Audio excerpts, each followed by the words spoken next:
네, 같이 기도하겠습니다. 하나님 아버지, 감사합니다. 오늘도 주의 말씀을 붙잡게 해주셔서 감사합니다. 주의 말씀을 통해서 삶에 인도받고 응답받는 시간이 되게 하여 주옵소서. 주 예수 그리스도의 이름으로 기도합니다. 아멘. 네, 사무엘하, 오늘 말씀은 사무엘하 20장 19, 20, 21, 22 4절을 같이 보도록 하겠습니다. 사무엘하 20장 19절부터 20절까지 말씀입니다. 나는 이스라엘의 화평하고 충성된 자 중 하나이거늘 당신이 이스라엘 가운데 어머니 같은 성을 멸하고자 하시는도다. 어찌하여 당신이 여호와의 기업을 삼키고자 하시나이까 하니 요압이 대답하여 이르되 결단코 그렇지 아니하다. 결단코 그렇지 아니하다. 삼키거나 멸하거나 하려 함이 아니니 그 일이 그러한 것이 아니니라. 에브라임 산지 사람 비그리의 아들 그의 이름을 세바라 하는 자가 손을 들어 왕 다윗을 대적하였나니 너희가 그만 내주면 내가 이 성벽에서 떠나가리라 하니라. 여인이 요압에게 이르되 그의 머리를 성벽에서 당신에게 내어 던지리이다 하고 이에 여인이 그의 지혜를 가지고 모든 백성에게 나아가매 그들이 비그레의 아들 세바의 머리를 베어 요압에게 던진지라. 이에 요압이 나팔을 불매 무리가 흩어져 성읍에서 물러나 각기 장막으로 돌아가고 요압은 예루살렘으로 돌아와 왕에게 나아가니라. 아멘. 네, 오늘 사무엘하 20장의 말씀은 한 사람의 반란에 관한 그런 이야기입니다. 전체 내용을 보면 다윗의 이 환궁 과정에서 생긴 유다와 이스라엘 지파의 갈등을 틈타서 베냐민 사람 세바가 반역을 선동합니다. 이스라엘 지파가 그를 따르자 다윗은 예루살렘으로 돌아와 압살롬에게 더럽혀진 후궁들을 별궁에 가두어 격리시키고 평생 보지를 않습니다. 다윗이 새 사령관 아마사에게 반란 진압을 명하지만 아마사가 이상하게 지체를 해요. 그래서 다윗은 다시 요압에게 명령합니다. 그래서 요압은 군대에 합류하여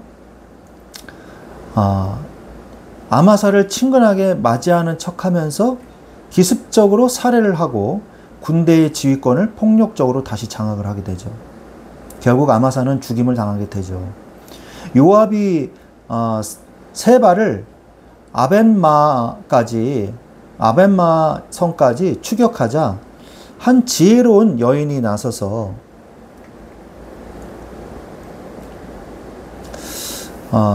요압과 협상을 하기 시작합니다.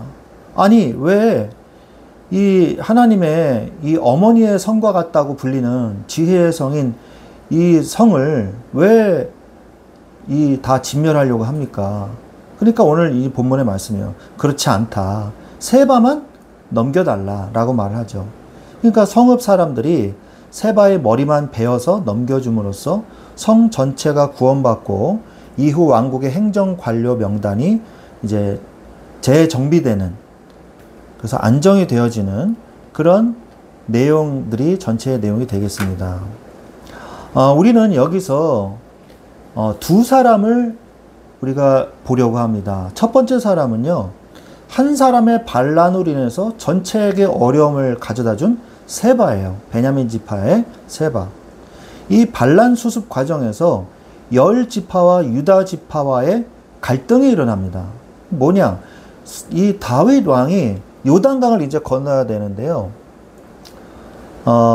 유다 지파가 수행을 하냐? 열 지파가 수행을 하냐? 그거 가지고 이제 싸우는 거예요. 그래서 유다 지파가 우리가 명분이 있다. 우리 지파 아니냐? 이러니까 열 지파가 그럼 우리는 우리의 몫이 없으니까 가겠다 하고 가버려요. 이 틈을 타서 세바가 열 지파를 규합하게 됩니다. 그래서 압살롬의 반란이 지금 일어나고 이게 토벌이 된 지 얼마 되지도 않은 이 상황에서 또다시 분열과 혼란으로 가게 되는 이런 일들이 벌어지게 되죠. 그래서 이 세바가 숨어든 이 아벨성의 전체를 공격을 하게 됩니다.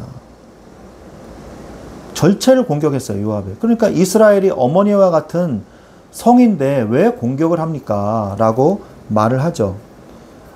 사무엘하 2장 19절에 보면 나는 이스라엘의 화평하고 충성된 자 중 하나이거늘 당신의 이스라엘 가운데 어머니 같은 성을 멸하고자 하시는도다. 어찌하여 당신이 여호와의 기업을 삼키고자 하시나이까? 이렇게 변호를 합니다. 지혜로운 여자가 있는 거죠. 이 성읍에 지혜로운 여인 한 명 때문에 그 성읍의 모든 사람이 다 생명을 구하게 되는 일들이 벌어지는 거예요. 그래서 세바의 머리를 던짐으로 인해서 이 성 전체가 구원을 받게 되는 것입니다. 그래서 우리는 지혜로운 사람이 누가 있냐? 이게 굉장히 사실은 중요해요. 누가 지도자냐? 이게 굉장히 중요합니다. 이 성은요, 속담이 있을 정도였어요. 18절에 옛사람들이 흔히 말하기를 아벨에게 가서 물을 것이라 하고 그 일을 끝내었나이다. 이렇게 얘기하거든요. 그 아벨이라는 것은 성읍을 얘기하는 거죠. 그래서 아벨과 벳마아가와 베림 온 땅에 이르니 이렇게 됐군요. 이 아벨 성읍에 이 세바가 숨어 있었던 거예요. 근데 다행히 이 지혜로운 여자 한 명 때문에 구하게 되는 거죠. 여러분들은 어떤 한 사람이 되고 싶으십니까? 세바와 같은 한 사람이 되기를 원하십니까? 아니면 아벨성의 지혜로운 여인과 같은 그 한 사람이 되고 싶으십니까? 나로 인해 모두를 살리는 그런 사람이 되십시오. 그러려면요, 빌립보서 2장 3절에 아무 일에든지 다툼이나 허영으로 하지 말고 오직 겸손한 마음으로 각각 자기보다 남을 낮게 여기고 말씀하고 계세요. 무조건 싸우려고 하는 게 아니라 요압과 대화를 시도한 지혜로운 여인이었어요. 다툼이나 허영으로 하지 말아야 돼요. 그리고 나보다 남을 낮게 여겨야 돼요. 그리고 나로 인해 모두를 살릴 수 있는 사람은 모두를 살릴 수 있는 리더십을 가지고 있어야 됩니다. 빌립보서 2장 4절에 보면 각각 자기 일을 돌아볼 뿐더러 또한 각각 다른 사람들의 일을 돌아보아 나의 기쁨을 충만하게 하라. 그렇게 얘기하고 있죠. 이것은 빌립보 교회에 바울 사도가 쓴 편지잖아요. 빌립보서가. 그런데 자기 일을 돌아볼 뿐더러 또한 각각 다른 사람들의 일을 돌볼까지, 내 일만 열심히 하는 게 아니라 다른 사람도 돌볼 수 있는 리더십을 갖추라, 이 말이거든요. 이런 자가 모두를 살릴 수 있는 사람입니다.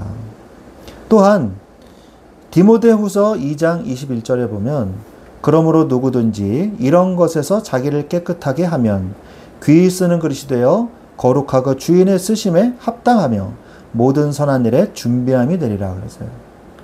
모든 선한 일에 준비가 되는 그런 사람, 귀히 쓰임 받을 수 있는 그릇을 준비하세요.